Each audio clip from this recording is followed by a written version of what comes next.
Well, hello there, everyone. I am not Brad, and this is also not Brad, but two out of the three of us isn't bad. It's Craig. I'm hosting tonight here with Austin. Of course, we are the IDP Heat Seekers, brought to you by Roto Heat Fantasy. And Brad, our normal host, is recovering. He just turned another day older on Sunday, so happy birthday, Brad. But wanted to give him some time to recover from that. So you'll get the two of us here tonight. Austin, how is your Monday going for you? It's going.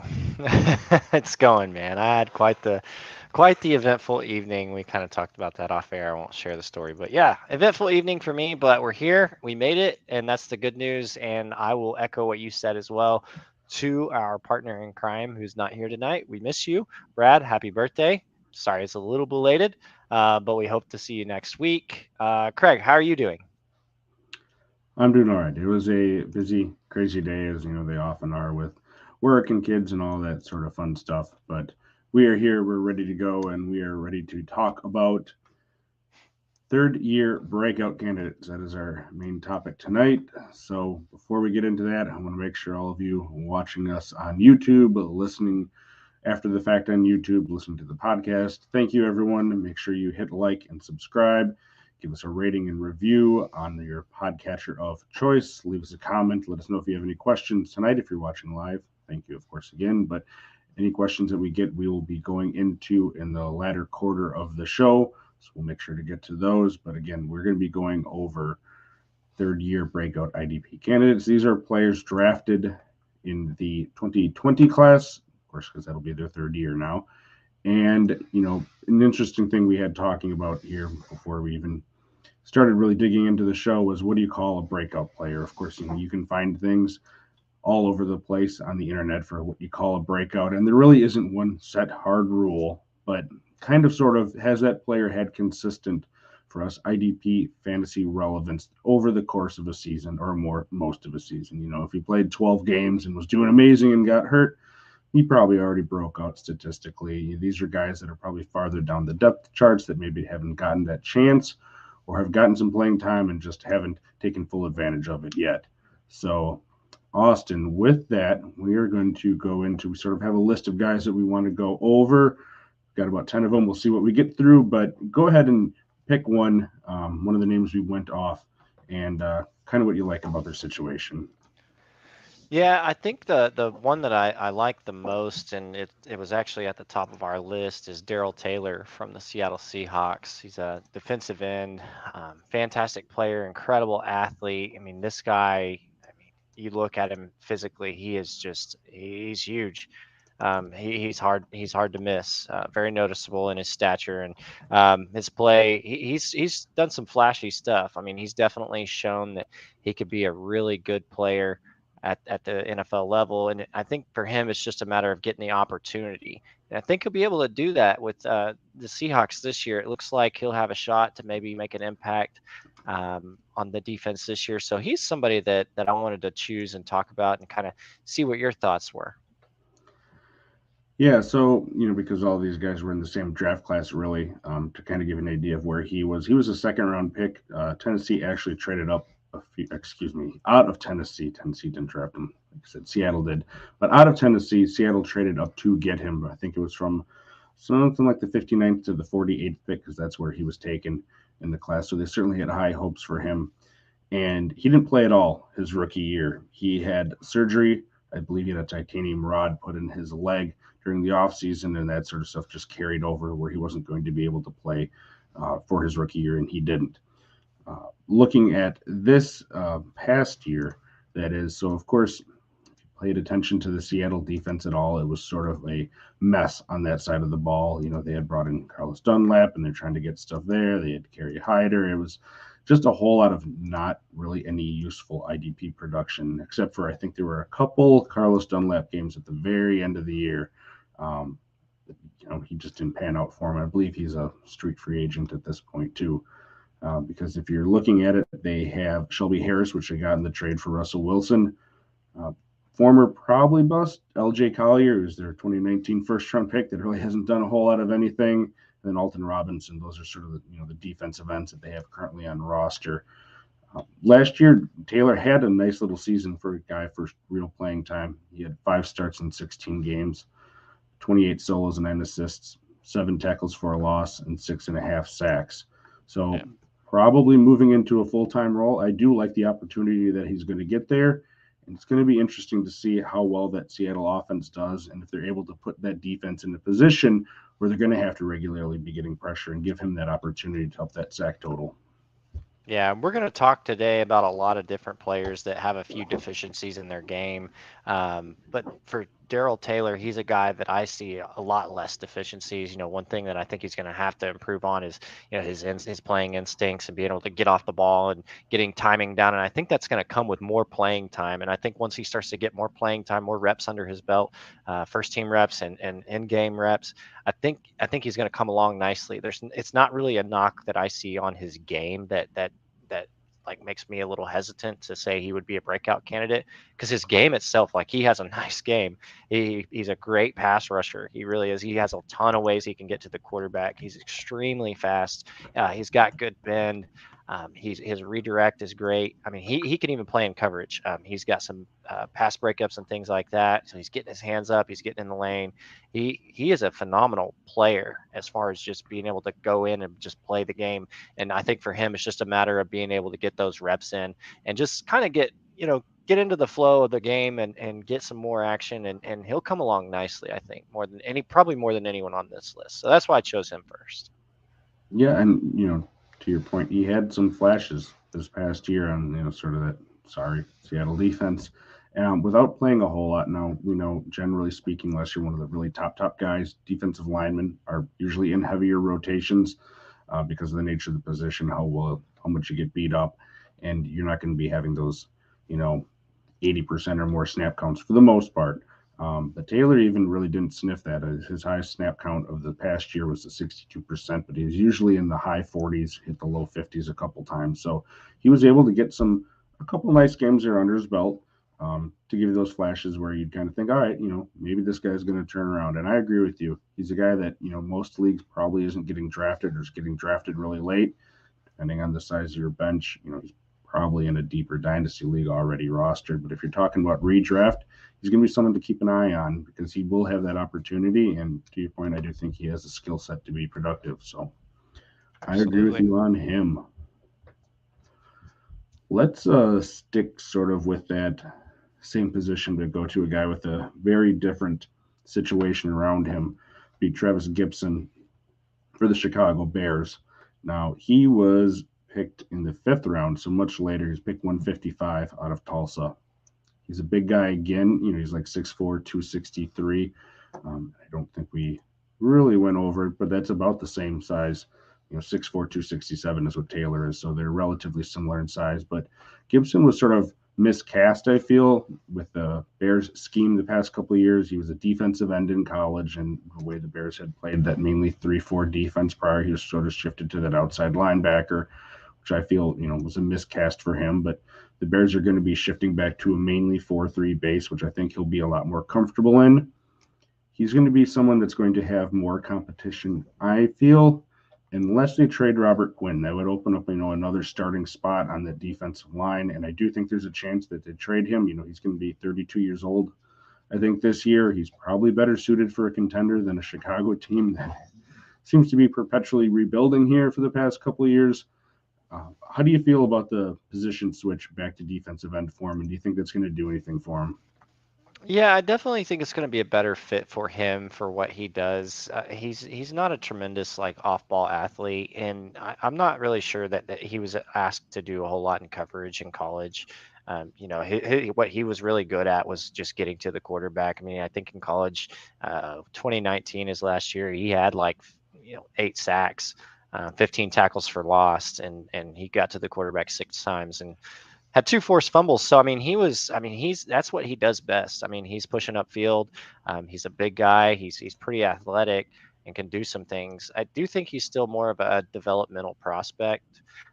So there's some concerns there about when he does get the opportunity, will he be able to capitalize on it?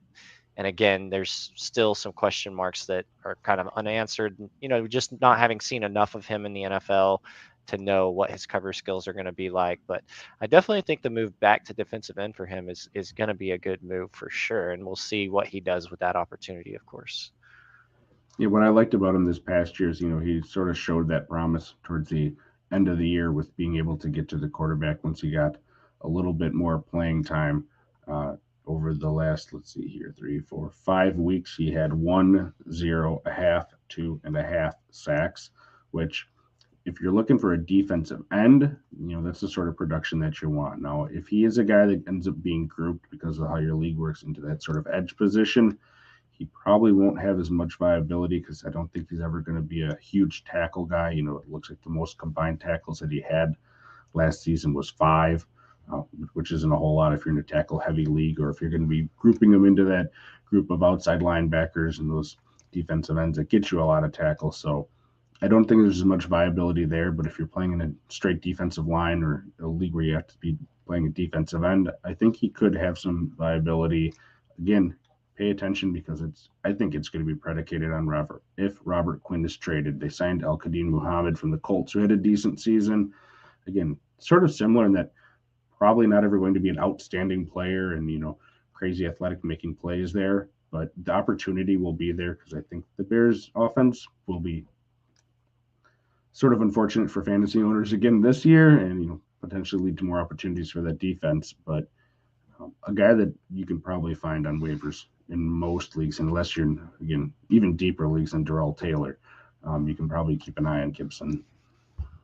Yeah, agreed. Who do you want to talk about next on our list? Let's see. I want to go ahead and let's skip over right here. Let's go with Zack Baun. Ooh, interesting. Yeah, he is interesting. I expected more from him last year and was pretty disappointed that he really didn't get as much playing time as I thought that he would. I, was very annoyed by that. He's a tremendous player. He's a really great talent. To be honest, I am curious to see what kind of playing time that he'll get this year. I think he's probably one injury away from being thrust into a very demanding role, but he should see some rotation this year and get into the lineup. He's a guy that can make some big plays in space. He gets off run. He gets off the blocks well. I mean, he was extremely productive in college. I think he had 76 tackles, 19 and a half tackles for loss, 12 and a half sacks. So I expected more of him coming into the NFL. Let's see, where was he drafted at? Was he a second round draft pick? He was 74th overall, which would have been the third round that Okay, year. third round. Yeah. Okay. Yeah. So I mean, but yeah, he's a speedy guy too. Like 6'3", 225. He can move across the field. He can get to the quarterback and use his speed to get around offensive linemen. He can shoot through the middle and get skinny. He can run people down, and even if the play is going away from them, I mean, he's got the kind of speed that he can go track it down and make a play still. So you're never really safe with him on the field. So I would just like to see the Saints get him on the field more. The Saints defense, they're starting to get a little older. You've got Demario Davis still kind of in the middle. They do have Pete Werner now, and Pete Werner is not exactly the fastest person on the field, but still a pretty good player. But I think Zack Baun, I'm kind of hoping he'll get an opportunity to get in there and make some noise this year. Yeah, I was very disappointed out of what we've seen of him so far in the league. Pete Werner's first year here, I believe eclipsed anything that Bond had did combined in his first 2 years. So I think Werner's probably going to end up starting right next to Davis to start the year. Davis, to your point, is getting a little long in the tooth, and he kind of tailed off at the end of last year. But he's been a productive player for a number of years here, and he's probably going to get that veteran deference in a team that certainly, by all accounts, appears to think they can contend for that division and a good playoff spot with the signings that they've made on that offense, and trying to give James all the weapons that he can handle to go out there and get leads. So I do hope Bond gets more of a chance. He hasn't been productive at all as far as rushing the passer. He does he have? Okay, so he has one tackle for a loss and no sacks over his NFL career, which I mean, to me, is disappointing after what he did that you stated in college with those stats in his last year at Wisconsin. He kind of ended up being the opposite of what Pete Werner was, and that's not how I felt that he would end up being. I thought he'd be able to step into a role and be productive just because of what we saw out of him, and clearly I think the Saints did too. But Mhm. then on the other hand, in leagues where I can hang on to him, I have, and I haven't cut him because I think sometimes you see it, especially on offense with wide receivers. You know, people see a couple guys like a Justin Jefferson and Jamar Chase in years back to back, and Jalen Waddle had a great year. Like, oh, these wide receivers haven't done anything their first 2 years. I think we do that sometimes with linebackers too, where we don't just give them a chance. Sometimes the learning curve is a little bit steeper, but draft capital gets you those opportunities. And outside of Werner, who I think was a second rounder, may have been a third rounder too, but there really isn't any draft capital invested. I think the next highest I saw was like a fifth rounder for that backup group of linebackers on the Saints. So I do think Baun will get a chance, especially if there's an injury to show that he can make it. But man, if he does get a chance and doesn't do anything, I'm probably going to be cutting bait on him here because he's shown nothing really to date. Yeah, it's just so confusing to me because I think he does so many things well. I mean, I do think he's a better edge rusher than he is like an off ball linebacker, but Yep. I think it makes sense to like if the Saints would just use him the right way and give him the opportunity to just let him go out and do that. I mean, they've got enough guys in the middle to kind of anchor the middle of their defense off the ball. I think there would be room for him to get some playing time. And this is speculation, but I am curious, just based on the production and the player profile that we have and the talent that we see that we think we know, although maybe we don't.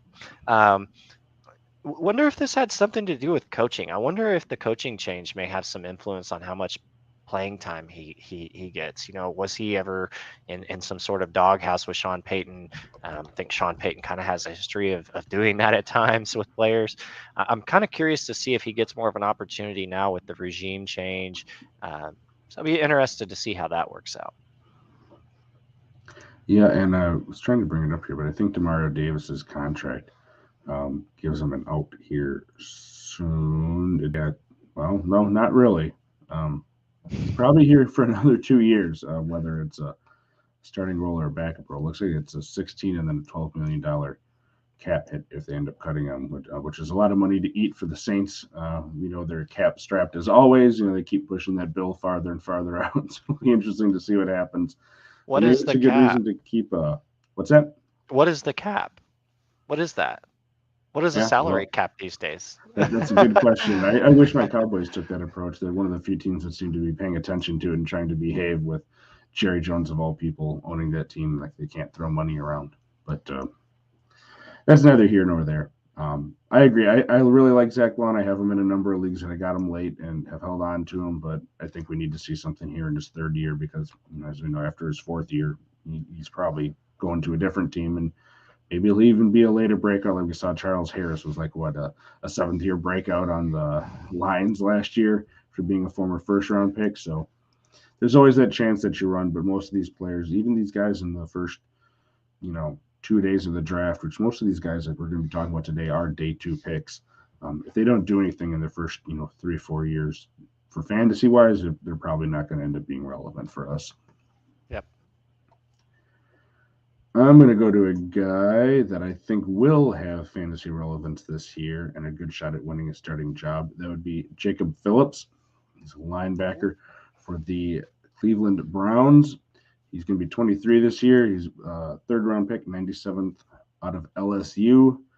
So he missed most of last year with a biceps injury. He did play towards the end of the year and had a couple very nice games for them as far as fantasy production and even how he graded out. If you look at the PFF grades and you give that any sway at all. But Anthony Walker had been the starter there, and then JOK came in when he was healthy. And after the first few weeks, he was a really productive guy too when he was on the field for him. They brought back Anthony Walker on a 1 year, $5 million deal, so they're not completely invested in him. And I do think they're going to give Jacobs a shot to compete with Walker as he'd been expected to last year before he got hurt. So it's a bit of an interesting team. We won't go into the offensive side of it, but that's really going to dictate how their season goes and what sort of opportunities that defense has. But how do you see things playing out with Phillips and Walker? The thing that Phillips does really well is Phillips is really fast, and he's a good zone defender. He's a good linebacker to use, like in a spy defense, where he can spy on the quarterback because he's a guy that can move laterally, and he's a sure tackler in open space, and he's not afraid to come down and smack somebody. So, and especially in today's NFL, with as many quarterbacks that you have running the ball, it's important to have a guy on your defense that can do those things. And I think he's got the skill set to do that. I do kind of worry. He's one of the one guys on this list that, I did have the biggest question mark about coverage. We just haven't really seen him do enough in coverage to really know how good he is, not even in college. So, and he just wasn't asked to do that. And we don't know that he can't do it as much as he just hasn't had the opportunity. He hasn't been asked to do it. And so I'm curious to know, what that looks like. Athletically, I would think it would look good because his change of direction is great. He seems to be a good enough athlete to do that. It's just, will they catch him out of position? What kind of, what's it like up here, right? Like, what's the mental for this kid? And so, yeah, he lacks some experience, obviously. He's going to have to get some snaps in, and I'm going to have to see more. But I was kind of curious what your thoughts were on him when I saw him on the list, and I'm looking at the depth chart. I was curious, like, Anthony Walker seems like he's pretty solid in that job. So I was kind of on the fence about, do I really think he's going to press him for his job?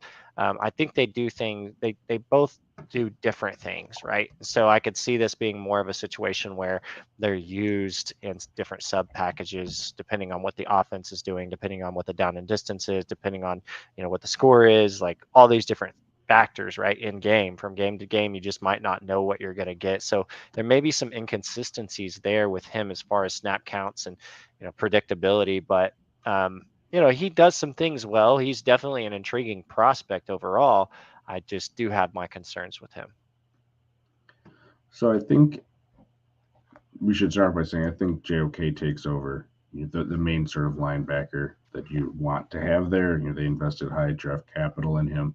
He's a guy that's able to play all over the field. He's able to go in the backfield and make plays. We saw him do that a number of times last year.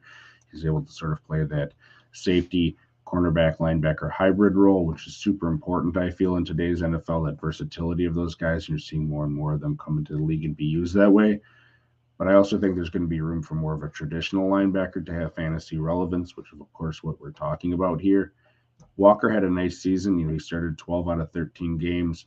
He had 113 tackles, 69 of those were solos. But he only had 2 tackles for a loss and 1 sack. And actually, throughout his career, he has 110, 622 for tackles for a loss. And that's starting pretty much every game that he's played in from 2018 on, and he has a total of 4.5 sacks. He just, isn't making big plays, which is fine. Not every linebacker has to, and certainly, teams have plenty of those guys that aren't just known for making big plays.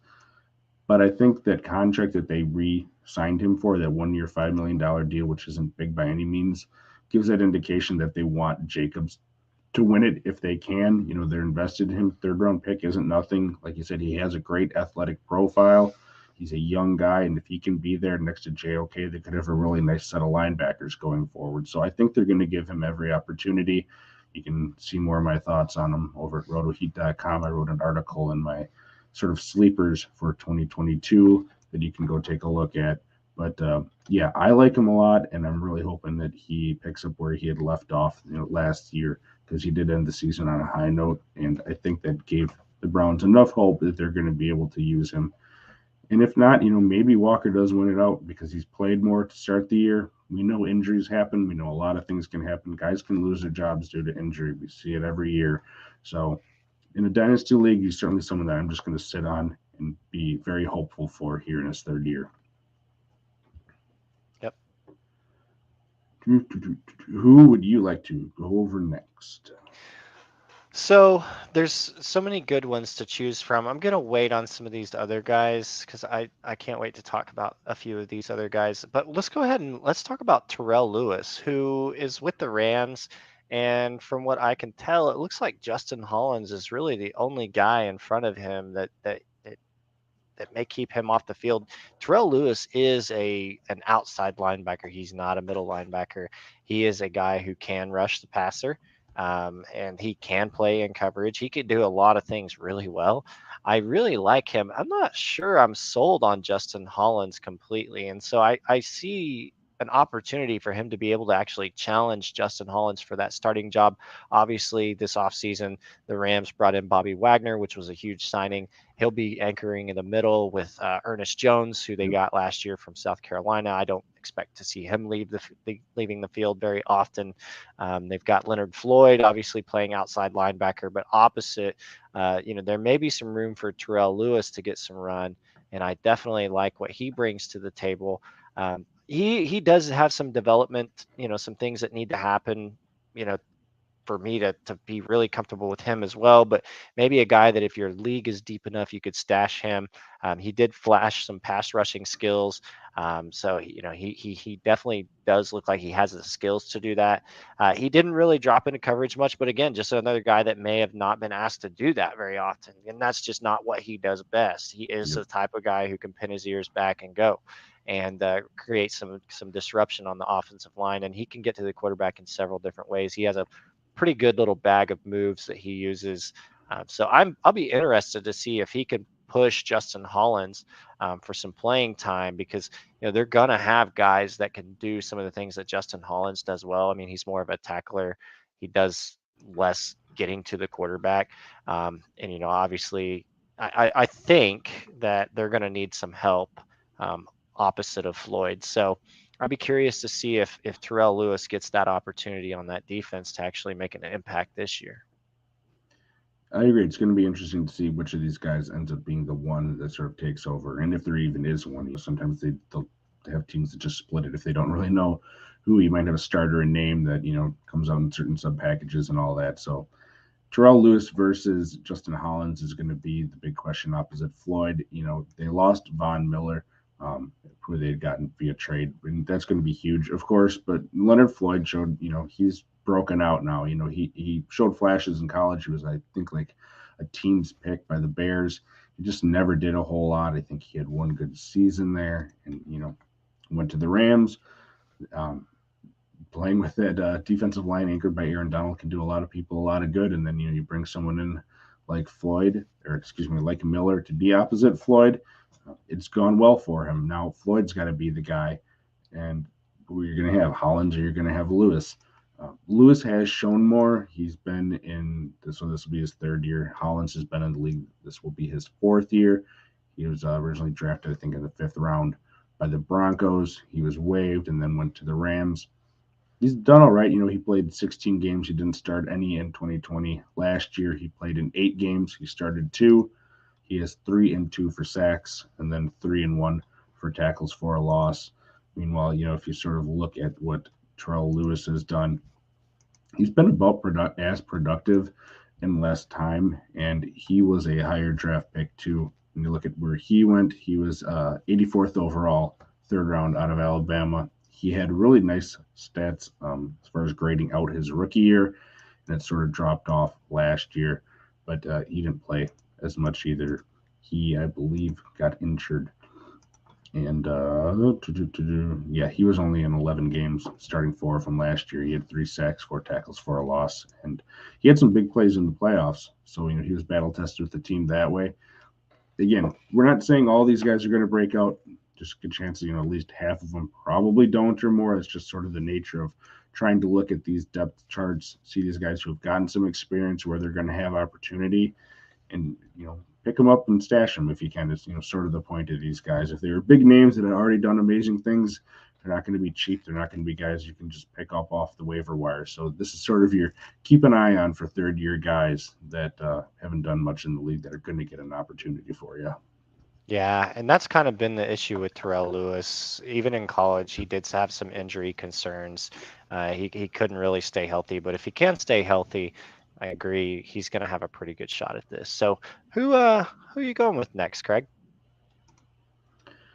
I'm going to go with the guy on my favorite team that I had a lot of hope for, and the team did too last year, and then didn't end up doing a whole lot. So this is a interior lineman or defensive tackle specific sort of pick, and you had brought him up initially here, and hadn't really thought of him just because of what they've done at that position. But Neville Gallimore, he was the 82nd pick out of Oklahoma that year by Dallas. He's a big dude there in the middle. He's 6'2", 302, so he's got size, but he can also get to the quarterback. He did all right his rookie year. Last year didn't grade out as well, but he was out for most of the year with a dislocated elbow. So when he got healthy, they brought him back, and he actually did all right for him there in the middle. He over 5 games, he had a sack and a half, 3 tackles for a loss, which is decent limited playing time. They use a heavy rotation there on Dallas. They have Tristan Hill, they have Alyssa Digizua, and there's someone else that they got too that I can't name off the top of my head, but they'll be having. I think it was Chauncey Golston, although he might be more of an end guy. Um, But he was yeah, I used as think both. Carlos Watkins maybe. Watkins is another one, yeah. So there's a lot of guys that they have there, but I know they had high hopes for Gallimore, and I think that he'll have that opportunity. So not rostered in any of the leagues I checked for the ones that I have interior alignment or defensive tackles required. So I know you brought him up, Austin. I don't know how many of those sort of leagues that you play in, but what sort of intrigued you when you saw his name? Yeah, so if you're in a league that you have to start a defensive tackle and you're looking for that sleeper pick, I really like Neville Gallimore. And being from Oklahoma, let me preface this with I am not an Oklahoma fan by any stretch, but I recognize talent when I see it. And when I watched Neville Gallimore play, he played on that defense with Kenneth Murray. And when they got, when they were going to be drafted to the NFL, I told several people, I'm like, Kenneth Murray is not the best player on the defense. It's Neville Gallimore, and it's not close. He was tremendous in college, and he came in pretty raw, and each year he got better and better and better. But the thing that I loved about Neville was he had a high motor, and he never stopped. And he was a guy that, yeah, like you mentioned, 6'2", 305 or whatever he was, around 305. But he doesn't move like he's 300 pounds. I mean, the guy moves like he's 260, 240. I mean, he is moving. He loves to track the play down from behind. He never stops. He can even drop into coverage a little bit. I mean, obviously you wouldn't want to do that, but like he's pretty good about moving around and like back, rushing the passer with ferocity, and then also just being able to play back, drop back, get his hands up, get in the lanes. Like he's all over the place for 300 pounds. I mean, this guy moves, and he can get to the quarterback in several different ways. It's going to be hard for offenses to run the ball right at him. He's going to create some disruption there in the middle. He was productive in college. I was he did have a good first year, and like you said, his second year was a little rough, but I think those injuries kind of hampered him. But I think he's going to get the most opportunity right out of the gate to start for Dallas and make the most impact. They're going to try to have him on the field as much as possible. I do see Osa being able to push him for some time because I really like what Osa does. Like he's another guy that's really big, has a good motor, and is really fast for his size. Could do a lot of things well, but Gallimore should have that first crack at that starting job, and I think Dallas wants him to succeed. I think he's got all the tools to do it. So he's a player that I really, really love, and I was excited to get him added to this list because I think he deserves it. It's not as fun to talk about the defensive tackle position. We spend a lot of time talking about edge rushers and outside linebackers and middle linebackers, and those are the guys that will normally get you the most points. But Neville Gallimore should be able to get points several different ways. He's not just only going to get you the sacks and tackles for losses and things like that. He's going to be able to get a few tackles here and there just because of the way that he plays. So I like him. I'm going to go to a guy that I feel sort of similar about, different career trajectories and sort of a different position. I know you're not as high on him, so this is Yetur Gross-Matos. He's mainly a defensive end for the Carolina Panthers. He was actually a pretty high pick. He was 38th in the draft out of Penn State, and he's a young guy. We haven't given the ages for all these guys, but he's just turning 24 this year.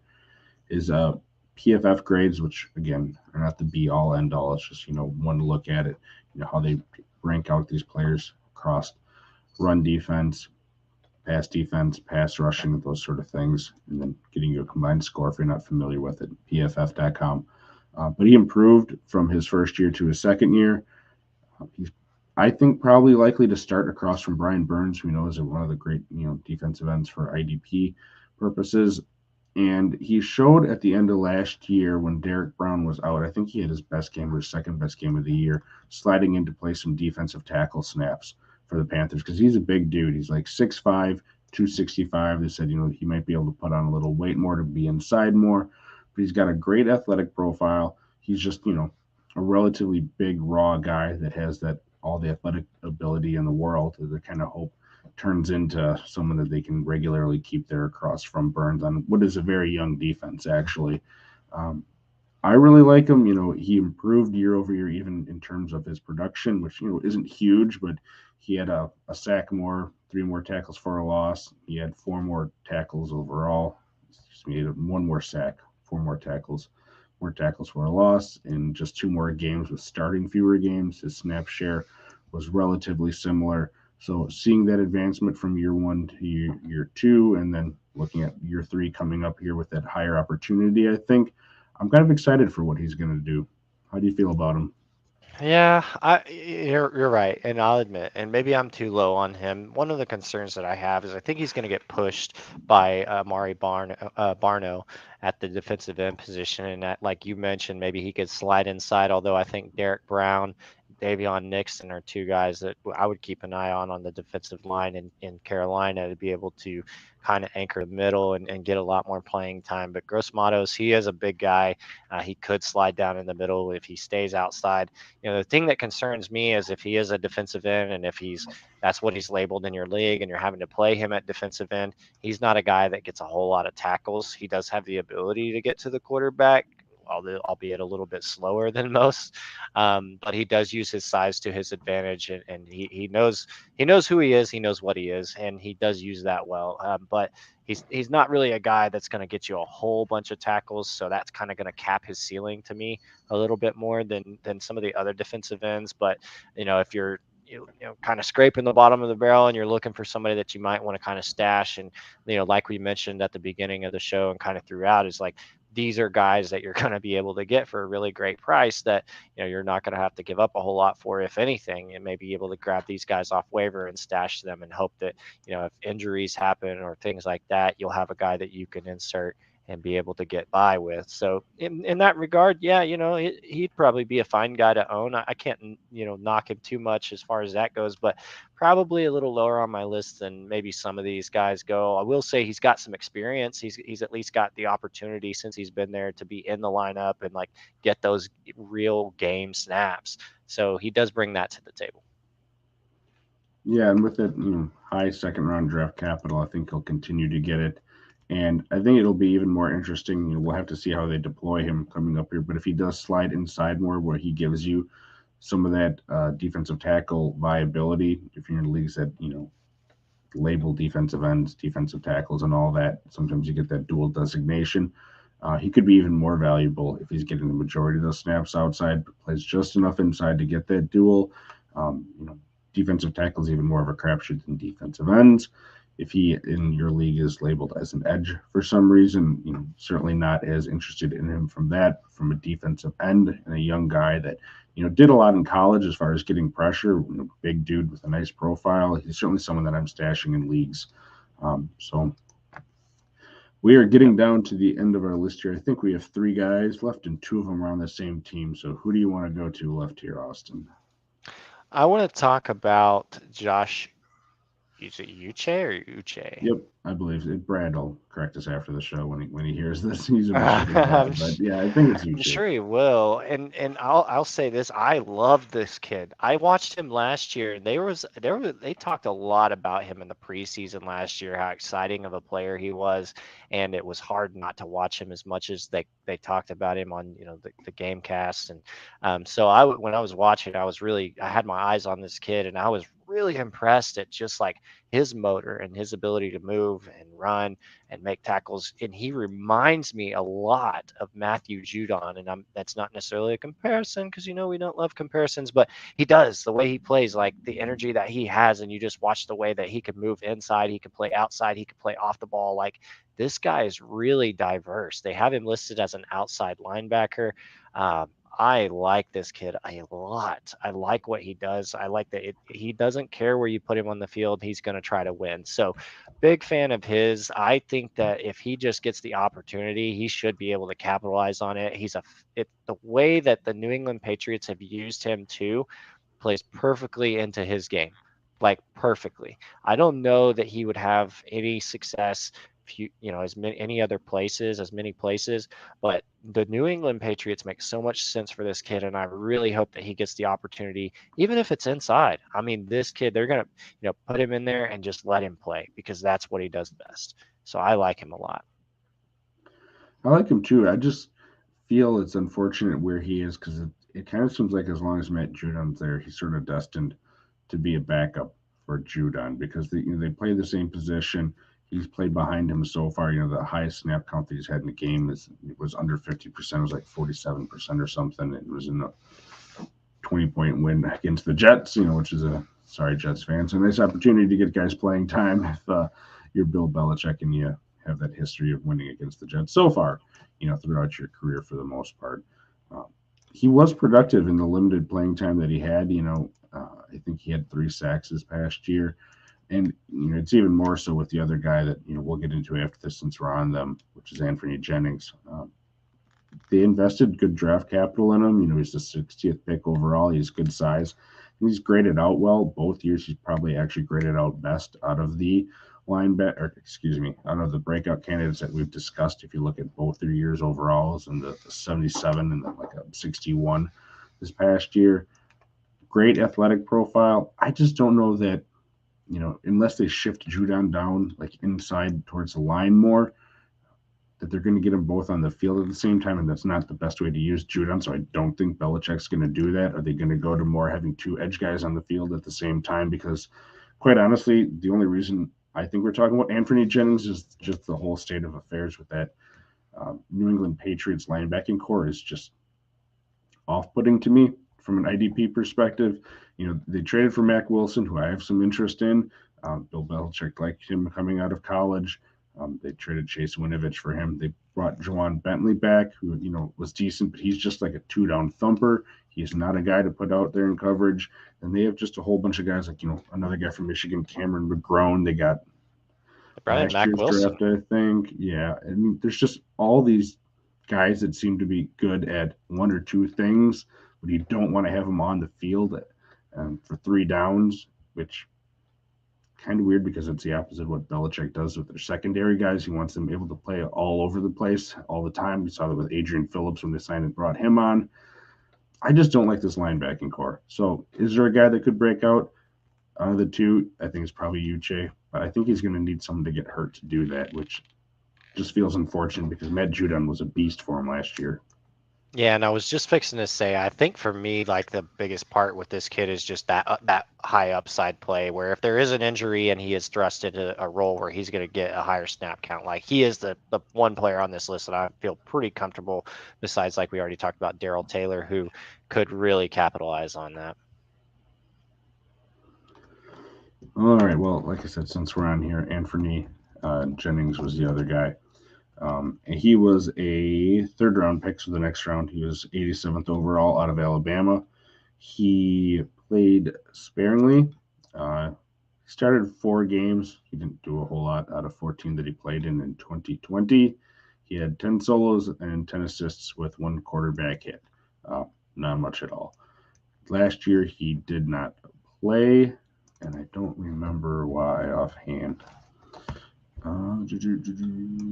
Let's see here if I can pull it up. We should have wait music for this.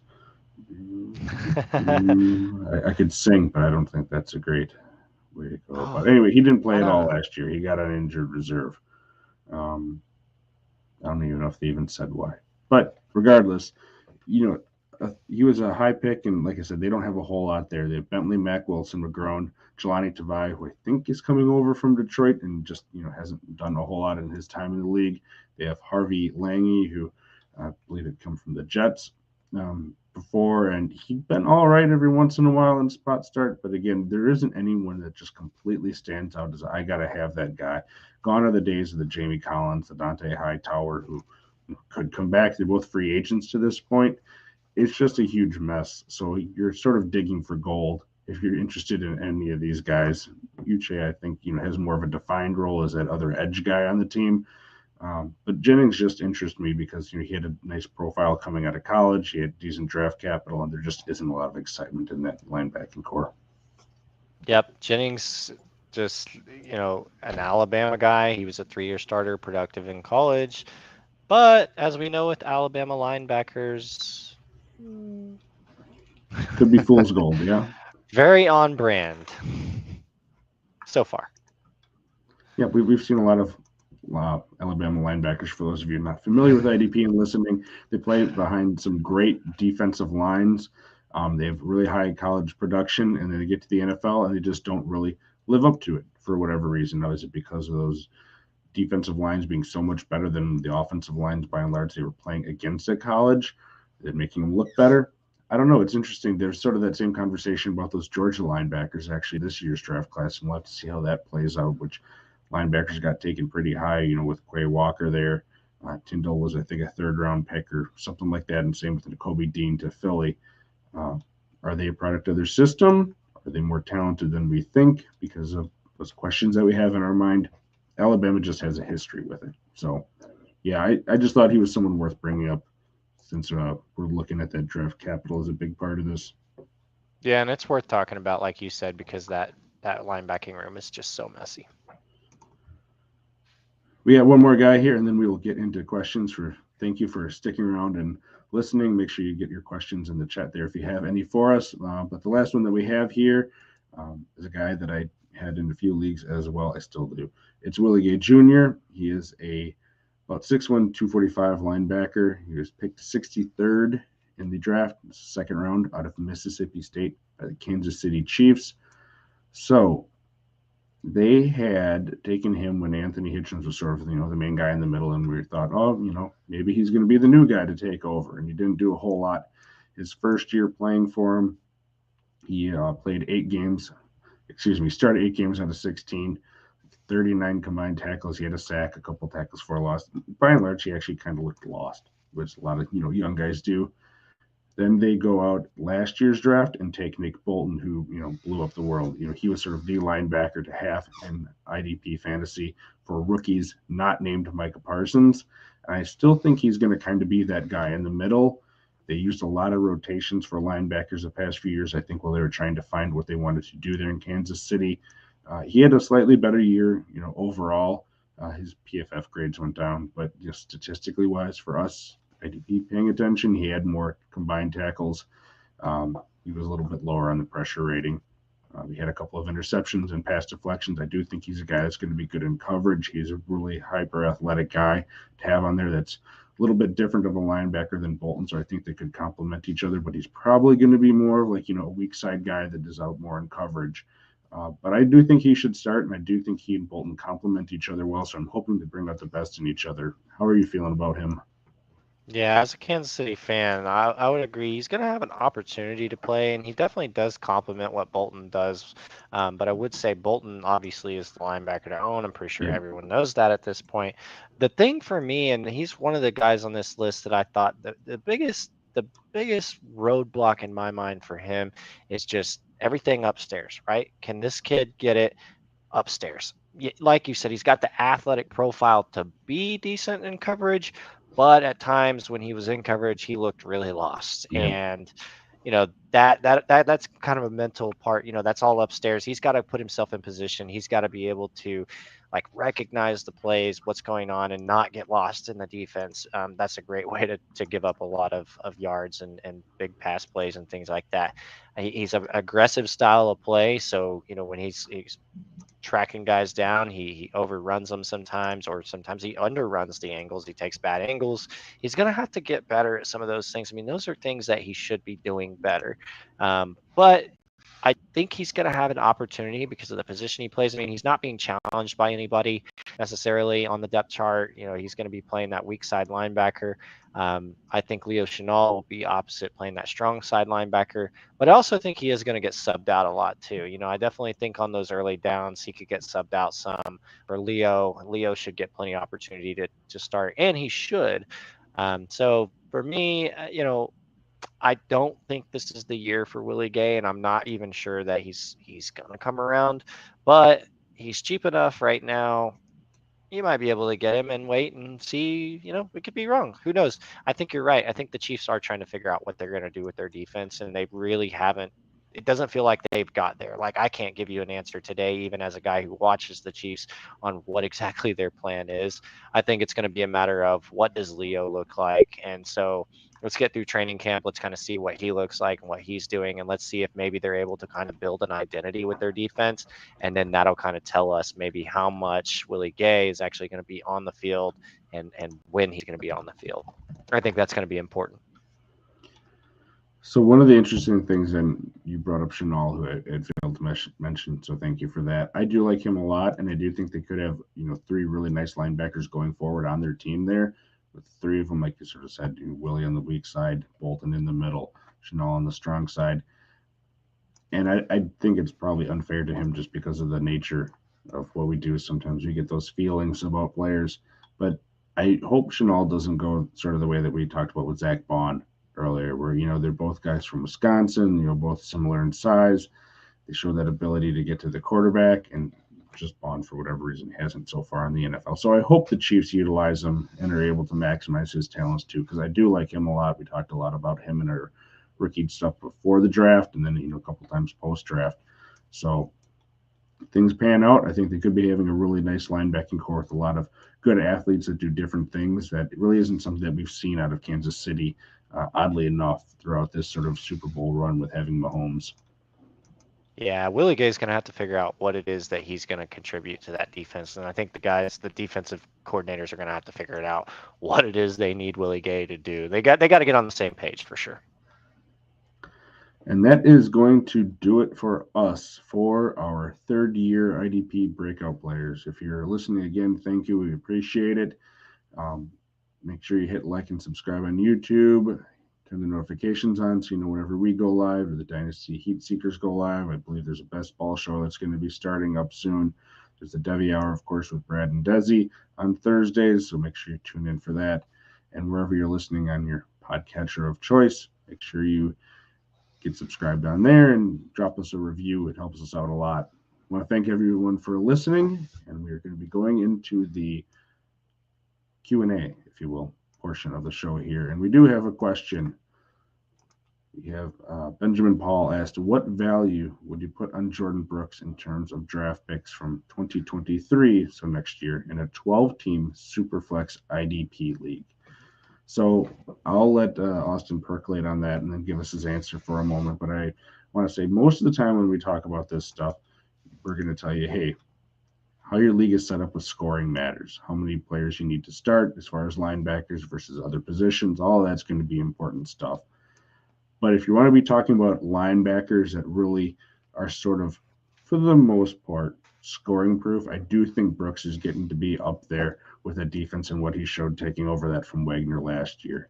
But Austin, how do you feel about him and in the leagues that you sort of play, and where would you value Jordan Brooks for a 2023 draft pick?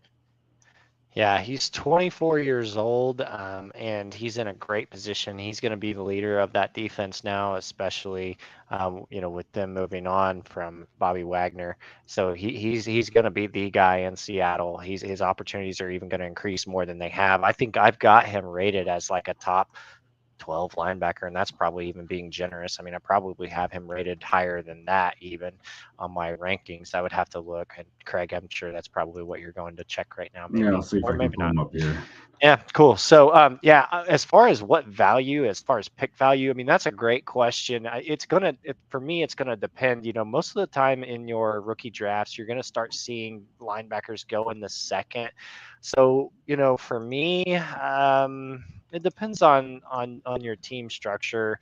If your offense is pretty set, then you could maybe give up like a late. I would like a late second, but maybe I don't know. It's so hard to gauge. Like, when somebody has a linebacker like Brooks, like they're probably not going to want to just move him for peanuts. And so you're going to have to make a pretty strong move for somebody like that. But what I would say is like, don't make a move for somebody that's going to put you in a bad position, right? So I think if I was drafting him in that class, maybe he could be a second rounder. Although I will say that 2023 class is incredibly deep because the quarterbacks are going to be really deep there. Running backs, receivers, like all of your offensive skill positions in 23, like the hype is real. I'm telling you, it's real. I've watched the film. I am telling you, it's very real. So a lot of guys are going to get pushed back, almost like at least half a round, maybe even a whole round from where they would normally go. So those 23 picks are there. It's unrealized value, so just be careful with that. But if you need a linebacker for your team and you're pretty set on offense, and you want to give up a second, see if you can maybe give up a second, maybe move some other pieces around and see if you could acquire him. I do love Jordan Brooks for sure. Yeah, so you can go over to rotoheat.com and you can find out all sorts of different league setups. We have, combined offensive and defense. We have just IDP rankings. You can sort by position, team, where I have them, where Austin has them, Brad has them, all that stuff combined here. Going off our most recent update, which of course we're always tinkering with these, and these are generally updated around the start of each month. I have him as my linebacker 6. And again, that is taking out sort of those edge players. So, like outside linebackers, I believe we have those. Nope, we don't. Those are included in here. But that is something we'll be looking at doing in the future. We've been going over this sort of edge debate internally. How do we want to be classifying these guys? Because it's a pain, because not every league has it. So, again, know your league, know your scoring. Base sort of scoring we talk about, you can find over at rotoheat.com as well. And there's also a YouTube video if you look at like Rotoheat IDP scoring. It's 2 years old now, I think, so maybe we'll sort of revisit that and talk about how we got that set up. But Austin here, 1, 2, 3, 4, 5, 6, 7, 8, 9. He's got him as linebacker 10. So both, inside our top 10 for linebackers. And again, like TJ Watt is, I think, both of our top linebacker or top 3 guy up there, because of course he's a completely different beast. But if you exclude edges, he wouldn't be in this conversation. So you could kick him out. So if you have extra questions on top of that and you're still listening, thank you for one. But 2, make sure you drop them in there and we'll try to get to them. Or if you comment after the show is done, we still follow up on those and can let you know our thoughts more specifically if you have an idea of starting position, scoring settings, anything like that. So thank you for the question and for tuning in. By the way, Kraig, go ahead. What would you give up? What would you give up in 23? So, because like I said, you've got unrealized value on one hand, but then on the other hand, like it's hard to, like we say, that's where linebackers are normally going, like dominant line, like the best linebackers in the draft class are going in the second round, but you still kind of don't know exactly what you're going to get. So there's a little bit of risk there. You know what I mean? So at least with Brooks, like we know what we have. So yeah, I'm just curious what you got. I would probably, depending on the makeup of my team, although maybe that doesn't matter as much here given how young he is and what we saw of his production. If there isn't anyone I'm super interested in there, I'm probably fine giving up like a mid-second for him. There's going to be a couple IDP players, of course. Will Anderson, I think, out of Alabama, is the huge name that's probably going to go in the top 3 to 5 of the draft next year, even with the quarterbacks, because he's just a completely different animal at that edge position. And I think he's just about as surefire of a defensive player as we've had come out recently. If you think about, some of these running backs, to your point, are not going to all declare, or going to have a Kyren Williams type issue where they fall off of people's draft board so high. It's a decent wide receiver class as well. So there's no way I'm really considering the first round, because I think you could get more for a 2023 first than just Jordan Brooks, unless you have crazy elevated scoring. Probably not at the start of the second round either, just because of what we think is going to be happening with that draft. But yeah, if I really need a linebacker and I'm set everywhere else, a mid-second round pick for a proven guy, I'd be fine giving up that anywhere from, probably like the 2-6 range on. Yep, that's exactly where I'm at with it. We don't have anything else coming in here, and we're about hitting time. So, Austin, any final thoughts you have on that? And then, of course, let everyone know where they can find you. Yeah, final thoughts. I want to say to Mr. Scampers, who's listening at as an IDP newbie, welcome. Thank you so much for checking out our show. We appreciate it so much, and we hope that you'll follow us. I think anywhere you can listen to podcasts, you can find our show. Find us every Monday on Roto Heat on the YouTube channel. Hop on over to rotoheat.com, check out some of our rankings. Yay, he's still here. Amazing. So yeah, thanks for sticking around, dude. We really appreciate it. You can find us on Twitter. I'm at infamous_IDP. And yeah, feel free to reach out to me anytime, man, if you need help with IDP questions, like whatever you need, rookies, veterans, values, things like that. I'll definitely try to ask as many questions as I can, get background, and then give you as much help as I can. And I know Brad, who's not here tonight, he kind of does the same thing for all of our viewers and followers. So, and Kraig, same to you. So, yeah, you can go ahead and close the show out for us, man. Yeah, Mr. Scampers is one of the regulars that I'm always in the chat with over at the Front Yard Fantasy guys, and he's jumped around to all sorts of shows. He is the most famous chat cat around. So thank you for tuning in to our show, and I hope you gained a little bit of knowledge that you found interesting, at least. And of course, you can always find me at Roto Heat Kraig. There's at Roto Heat. Uh, I think it's at Roto Heat Fantasy is the main one that if you want to be following, I should probably know that. Yes, at Roto Heat Fantasy, and of course there's at Roto Heat Brad, who's normally on the show with us. So drop us anything that you need question wise. But again, we want to thank you for being on here with us, and we are going to, and the show will be back the same bat time, same bat channel next week. So have a good night, everybody.